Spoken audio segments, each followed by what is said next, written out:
안녕하십니까. 광주 MBC 뉴스투데이입니다. 먼저 오늘의 주요 뉴스입니다. 고등학교 시험지를 유출한 혐의로 구속 기소됐던 학부모와 교직원이 징역형을 선고받았습니다. 광주와 목포에 잇따라 발생했던 교사 성추행 의혹이 광양에서도 불거졌습니다. 광주에서 가장 낙후된 동네 가운데 하나였던 발산마을이 도심 속 관광명소로 거듭나고 있습니다. 조선시대 외교사절인 통신사들을 태우고 일본으로 향했던 조선 통신사선이 200여 년 만에 복원됐습니다. 지난 여름 지역사회를 떠들썩하게 했던 고3 시험지 유출 사건의 당사자들이 1심 재판에서 징역 2년씩을 선고받았습니다. 정직하게 노력하는 이들에게 좌절감을 주고 사회의 불신을 초래했다고 판사가 꾸짖었습니다. 김철원 기자입니다. 판사가 징역 2년을 선고한다고 말하는 순간 법정에 나란히 서 있던 행정실장 김 씨와 학부모 신 씨는 고개를 떨궜습니다. 올해 1학기 중간고사 시험지와 기말고사 시험지를 통째로 유출해 이를 학생에게 건넨 사실이 모두 유죄로 인정된 순간이었습니다. 갑작스레 오른 친구의 성적을 수상히 여긴 학생들의 신고로 들통난 이 사건. 유종명 판사는 선고에 앞서 학생들의 진술을 전했습니다. 친구들이 증거를 모으면서 좌절 상태, 이른바 멘붕에 빠졌고 분노의 눈물을 흘렸다며 성실하게 시험을 준비한 학생과 이를 뒷바라지한 학부모, 교직원들의 분노를 초래한 점, 사회에 큰 충격과 불신을 준 점 등을 감안해 엄벌이 불가피하다고 강조했습니다. 의사이자 학교 운영위원장인 학부모 52살 신 씨와 학교 행정실장인 58살 김 씨가 벌인 시험지 유출 사건은 지난 7월 기말고사 시험 직후 적발되었습니다. 경찰 수사 결과 중간고사 때부터 시험지 유출이 있었던 것으로 드러나 검찰이 이들을 구속 기소했습니다. 이 사건 이후 해당 고등학교 3학년 학생들은 전 과목에 걸쳐 다시 시험을 봐야 했고 서울과 목포에서도 시험지 유출 의혹이 잇따르면서 파장은 확산됐습니다. MBC 뉴스 김철원입니다. 학교 내 성추행 의혹이 또 불거졌습니다. 광주 목포에 이어 이번에는 광양의 한 중학교입니다. 왜 이렇게 학교에서 성비위 사건이 잇따르는지 따져볼 필요가 있어 보입니다. 조희원 기자입니다. 지난 19일 이 학교에서 올해 초부터 정보 과목을 가르치던 교사 56살 A씨가 학생들을 성추행했다는 의혹이 불거졌습니다. 복도에서 울고 있는 학생을 발견한 또 다른 교사가 상담을 해보니 추행 의심 사례가 발견된 겁니다. 해당 학교가 A 교사의 수업을 듣는 학생들을 상대로 자체 전수조사를 벌인 결과 비슷한 피해를 봤다고 진술한 학생의 수는 35명에 이릅니다. 기본적으로 머리를 쓰다듬었다. 등을 또닥거렸다. 많은 것 같진 않는데 그중에 한 명인가는 선생님이 길을 조금 더 잡아당겼다. 일단 수업을 우리가 배제를 했습니다. 그리고 참여자 겸임 취소 요구를 지금 내놓은 상태입니다. 경찰 조사에서 A 교사는 성추행의 의도는 없었다며 혐의를 부인한 것으로 알려졌습니다. 경찰은 A씨가 광양의 또 다른 중학교에서도 수업을 하고 있었던 만큼 비슷한 피해 사례가 없었는지 조사할 계획입니다. 전남도 교육청은 A씨를 직위 해제했고 수사 결과에 따라 징계 조치할 예정이라고 밝혔습니다. 문제는 이처럼 학생을 대상으로 한 교원의 성폭력 범죄가 매년 늘고 있다는 겁니다. 전국 초중고에서 성폭력으로 징계를 받은 교원의 수는 최근 5년 동안 3배 이상 증가했습니다. 지난해 교육부가 제정한 규칙에 따르면 미성년자를 희롱한 교원은 무조건 정직이나 강등 처분을 받게 돼 있습니다. 하지만 최근 교육부 조사 결과 학교가 경징계 처분만 내리거나 수사기관에 사안을 뒤늦게 보고한 사례도 올해만 25건이나 적발됐습니다. MBC 뉴스 조희원입니다. 사립유치원의 비리백태가 공개된 가운데 광주 여성회 등 시민단체들이 국공립 유치원과 어린이집을 늘리라고 촉구했습니다. 이들은 광주에서 국공립 유치원에 다니는 원아들의 비율이 18.3%로 전국 평균 24.8%에 크게 못 미치는데도 2022년까지 25%로 늘리겠다는 광주시 교육청의 대책은 미온적이라고 지적했습니다. 또 2.7%에 불과한 국공립 어린이집을 늘리기 위해 광주시도 대책을 세우라고 촉구했습니다. 광주시의회가 공무원의 보수 인상률을 적용해 매년 의정비를 올려달라고 요구했습니다. 광주시의회는 최근 광주시의 일종의 월급 개념인 월정수당을 지방공무원 보수 인상률을 반영해 앞으로 4년간 해마다 올려달라고 요구했고, 광주시는 이달 말 인상 여부를 최종 결정합니다. 이는 월정수당 제한 규정을 대폭 완화한 지방자치법 시행령 개정안에 따른 것으로, 다른 광주와 전남 시군구 기초의회도 의정비 인상을 요구할 가능성이 높아졌습니다. 한때 광주에서 가장 낙후된 동네라는 평가를 받았던 발산마을이 도심 속 관광명소로 거듭나고 있습니다. 대기업과 행정기관, 주민들이 힘을 모아 빈곤의 이미지를 걷어내고 살기 좋은 마을로 탈바꿈시켰습니다. 이계상 기자입니다. 낡고 조그만 주택들이 비좁은 골목을 따라 밀집돼 있는 광주 발산마을. 하늘로 향할 것만 같은 가파른 계단이 울긋불긋 색깔옷을 입었습니다. 단칸방이 다닥다닥 붙어있던 주택은 달콤함이 가득한 디저트 카페로 변신했습니다.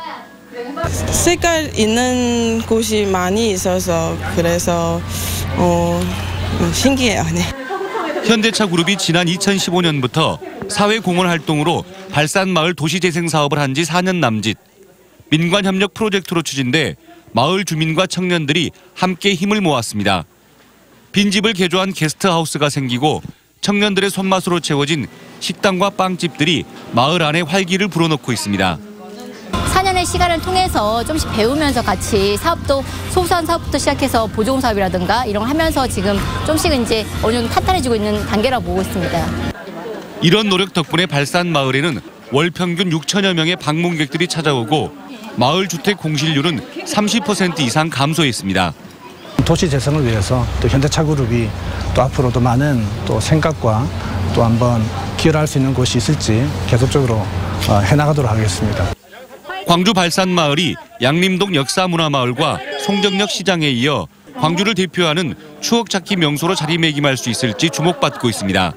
MBC 뉴스 이계상입니다. 오늘 새벽 0시 30분쯤 광주시 광산구 호남고속도로 순천방향도로에서 52살 고모 씨가 몰던 승용차와 뒤따르던 차량 석 대가 잇따라 추돌했습니다. 이 사고로 인명피해는 없었지만 맨 뒤 차량에서 엔진룸 전선 이상으로 추정되는 불이나 소방서 추산 110여만 원의 재산 피해를 내고 10분 만에 꺼졌습니다. 경찰은 타이어 파손으로 멈춰선 승용차를 뒤따르던 차량들이 추돌을 피하려 급히 멈추는 과정에서 사고가 난 것이 아닌가 보고 정확한 경위를 조사하고 있습니다. 법원이 5.18 민주화운동에 참여했다 부당하게 유죄 판결을 받았던 시민들에게 무죄를 선고했습니다.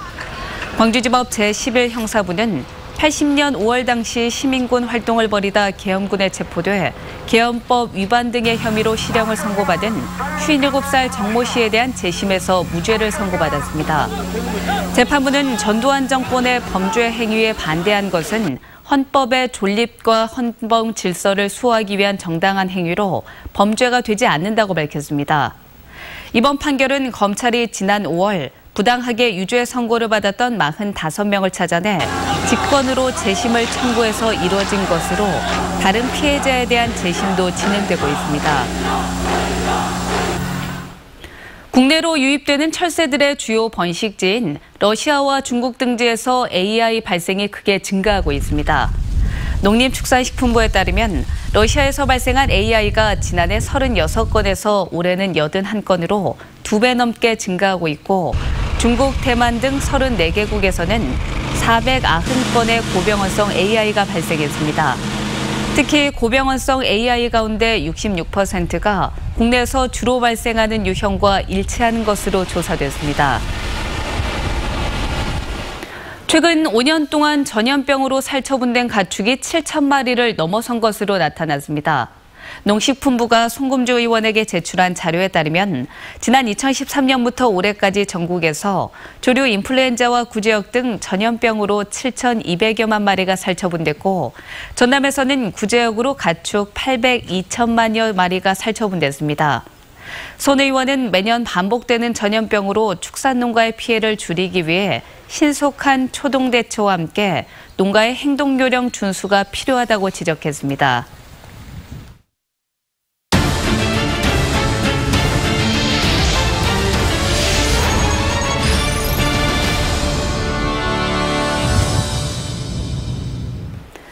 조선시대 외교 사절인 통신사들을 태우고 일본으로 향했던 조선통신사선이 200여 년 만에 그대로 재현됐습니다.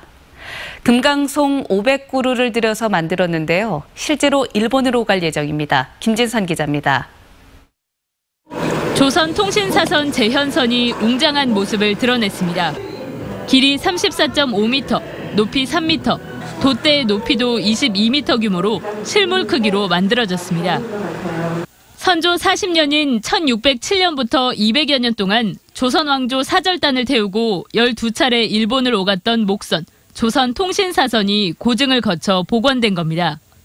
단순히 그냥 복원이 아닙니다. 앞으로 실제 배가 이 바다에 떠서 한국과 일본의 새로운 문화, 교류, 또 새로운 그 두 나라 간의 우정의 그러한 사절이 될 수 있도록 강원도에서 벌채한 수령 80에서 150년에 이르는 금강송 900그루가 제작에 투입됐습니다.